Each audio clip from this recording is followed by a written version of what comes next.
Hello বন্ধুরা, আমি পিনাকি। তোমরা দেখছো পিনাকি মাইলি ব্লগ। আশা করি তোমরা সবাই ভালো আছো, সুস্থ আছো। এখন এই ভিডিওতে কথা বলবো প্রজাপতি 2 ডে 1 বক্স অফিস কালেকশন নিয়ে। দেখো, হল নিয়ে, শো পাওয়া নিয়ে একটা তো দ্বন্দ্ব চলছিল, বিশেষ করে নবীনা সিনেমাতে, যেখানে দেবদা প্রজাপতি 2 এর হোর্ডিং পোস্টার লাগানোর পরও তাকে শো দেওয়া হয়নি। এই নিয়ে দেবদা নিজে সোশ্যাল মিডিয়ায় পোস্ট করেছিল। তারপরে দেব ফ্যানরা গিয়ে নবীনাতেও কথোপকথন হয়েছে, কথা কাটাকাটি হয়েছে।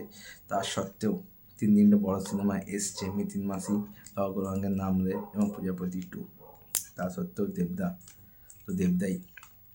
তো দেখো, বাংলা সিনেমার তো বক্স অফিস এক্স্যাক্ট ফিগার ওরকমভাবে তো আসে না যে কত কালেকশন করলো কি, যতক্ষণ না প্রডিউসারদের তরফ থেকে কোনো অ্যানাউন্সমেন্ট আসছে ততক্ষণ জাস্ট একটা আন্দাজ করে বলা যেতে পারে। কিন্তু আমি যে ট্রেড থেকে খবরটা দিচ্ছি বা অ্যানালাইসিস করছি, সেখানে ডে 1 কিন্তু ভালো কালেকশন করেছে, প্রায় 1 কোটির কাছাকাছি। এখানে দেখাচ্ছে ইন্ডিয়া গ্রস কালেকশন 93 কোটি। ওটা প্রডিউসার ফিগার যদি আসে তাহলে 1 কোটি প্লাস। মানে ডে 1 প্রজাপতি 2 বক্স অফিস থেকে 1 কোটির ওপর কালেকশন করেছে। আর প্রডিউসাররা তো ড্রপ আউট করে দিয়েছে পোস্টার। 175টা প্লাস হাউসফুল ও অলমোস্ট ফুল শো ছিল।